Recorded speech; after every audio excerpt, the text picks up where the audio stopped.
Good morning students. देखिए, हमने पहले अपना संधि का टॉपिक किया था। हमने की थी संधि स्वर संधि। स्वर के साथ मेल होने पर जो विकार उत्पन्न होता है उसे कहते हैं हम स्वर संधि। बट आज हम करेंगे स्वर संधि से जो हमारा अगला टाइप है गुण संधि। जैसे कि हमने बात की थी बेटा, बिल्कुल नियम हमारे हिंदी के ही होंगे। गुण में क्या होता है? गुण में ए और ई मिलके ए बन जाता है। ए और ई के मिलने से ए और बड़ी ई के मिलने से भी ए, आ और ई के मिलने से भी ए, आ और बड़ी ई के मिलने से भी ए। जैसे कि मैंने आपको बताया था, आपको ये चीज़ याद करनी है कि इसके मिलने से क्या बना। ए और ई के ए, जैसे गज, गज में ए है। गज हम जब बोलेंगे तो किसकी साउंड आ रही है? ए की। गज, अ और ई के मिलने से क्या बना? ए। गज प्लस इंद्र गजेंद्र है। जो हिंदी में गजेंद्र था, यहाँ विसर्ग लग गई, गजेंद्र हो गया। गज प्लस इंद्र है, गजेंद्र है। उसके बाद है धन प्लस ईश है। धन में ए है, ए प्लस ईश है, धन प्लस ईश है, धनेश है, क्योंकि ए और ई मिलके ए बन जाता है, धनेश है। राधा प्लस इच्छा, राधा का आ और ई मिलके ए बनता है, राधा प्लस इच्छा, राधेच्छा। महा प्लस ईश्वर है, महा का आ और ई मिलके बनाता है ए, महा प्लस ईश्वर है, महेश्वर है। ओके, अब देखिए, ए और ऊ मिलके बनाता है ओ। बिल्कुल संधि हमारी हिंदी की तरह जाएगी। आपने एक एक चीज़ को याद करना है। हिंदी का करोगे, आपका संस्कृत का टॉपिक अपने आप ही कवर हो जाएगा। ठीक है। ए और ऊ के मिलने से भी ओ बना, आ और बड़ा ऊ के मिलने से भी ओ बना, ए और ऊ के मिलने से भी ओ बना, और आ और ऊ के मिलने से भी ओ बना। जैसे कि देखिए, भाग्य प्लस उदय। ए और ऊ, भाग्य में क्या है? ए और ऊ मिलके ओ बन गया, भाग्य प्लस उदय है, भाग्योदय है। दया प्लस उर्मी, दया का आ और बड़ा ऊ मिलके बन गया ओ, दया प्लस उर्मी, दयोर्मी। सुयोधन प्लस उर्मी, सुयोधन में ए है और बड़ा ऊ मिलके ओ बनाता है, सुयोधनोर्मी। गंगा प्लस उदकम, आ और ऊ मिलके भी ओ, गंगोदकम। अब देखिए, अ और री मिलके बनाता है अर, और आ और री मिलके भी बनाता है अर, लेकिन हलंत के साथ। देव प्लस ऋषि, देव में अ है, ये री अर, देवर्षि। अब ये देव ऋषि नहीं है, ये है देवर्षि।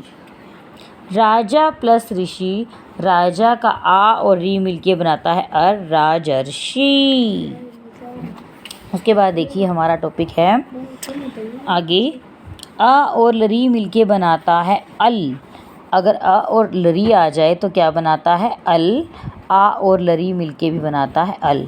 जैसे मम प्लस लरिकार है, मम का ए और लरिकार है कलरी, क्या बनाएगा? अल बनाता है ना। हाँ, तो मम लकार है। इसी तरह से रमा, आ का आ प्लस लरी, आ और लरी मिलके बनाता है रम लकार है, क्योंकि ए के ले के साथ हलंत है ना यहाँ पे। तो देखिए, आगे चल बढ़ते हैं हम।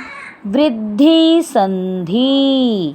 वृद्धि संधि में क्या होता है? देखिए, आ और ए मिलके बनाता है आई, आ और ए मिलके बनाता है आई, आ और बड़ा आई मिलके बनाता है आई, आ और बड़ा आई मिलके आई, आ और ए मिलके भी आई, आ और ए मिलके भी आई। इसको आई बोलेंगे हम, इसको ए बोलेंगे, इसको आई, इसको आई। सह में ए और ए मिलके बनाता है आई, सह प्लस एव, सहेव। कृष्णा में आ है और आई मिलके बनाता है बड़ी आई, कृष्णा प्लस एकम, कृष्णैक्यम, कृष्णैक्यम। तव प्लस ऐश्वर्यम, तव में ए है और आई मिलके बनाता है आई, तव प्लस ऐश्वर्यम, तवैश्वर्यम। प्रार्थना में आ और ए मिलके भी आई, प्रार्थनैषा। अब है यण संधि। यण संधि में क्या होता है? देखो,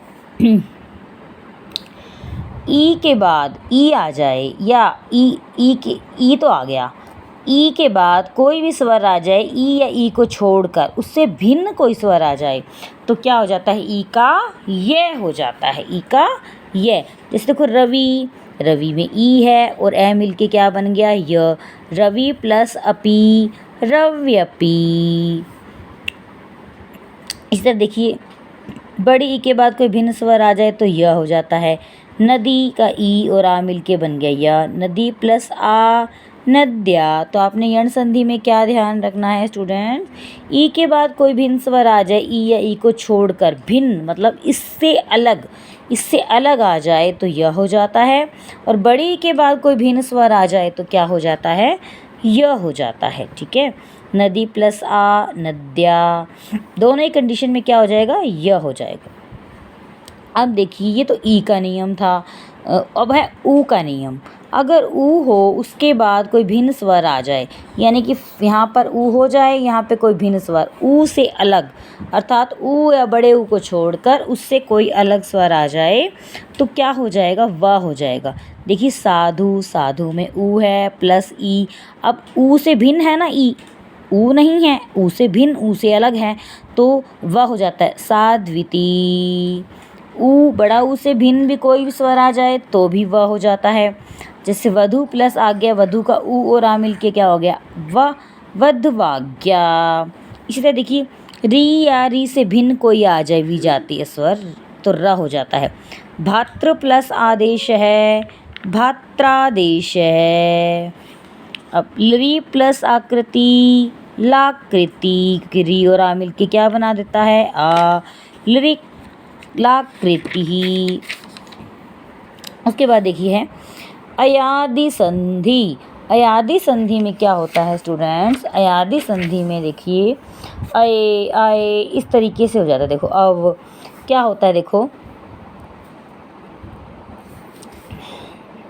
अगर अयादि में ए, जैसे देखो ए, आई, ओ, औ पहले हों और बाद में कोई भी स्वर आ जाए तो अगर ए हो है तो उसका ए हो जाता है, आई है तो आए हो जाता है, अगर ओ है तो अब हो जाता है ओ, मतलब यहाँ ओ, इट मीन्स यहाँ ओ, ये ओ है जो, और अब ओ को आ हो जाता है। जैसे चे, चे में ए है, ये देखो इसका उदाहरण है चे, च प्लस ए प्लस चे एनम, तो चैनम, क्योंकि यह हो जाता है ना, हमने पहले कहा था आई हो जाता है, एक ओ आई। अब गई, अब बड़ी आई का उदाहरण है ये, आई गई प्लस अकै, आय हो जाता है गायक है। अब भो प्लस ओनम, ये भो इसका उदाहरण है, अब हो जाता है ना भो को ओ को अब, भो प्लस अनम भवनम। भो प्लस उकै, ये औ का उदाहरण है, आव हो जाता है भावुक है। ठीक है, अब देखिए हमारी है आगे पूर्व रूप संधि। पूर्व रूप संधि में क्या होगा, पहले इसका उदाहरण समझिए।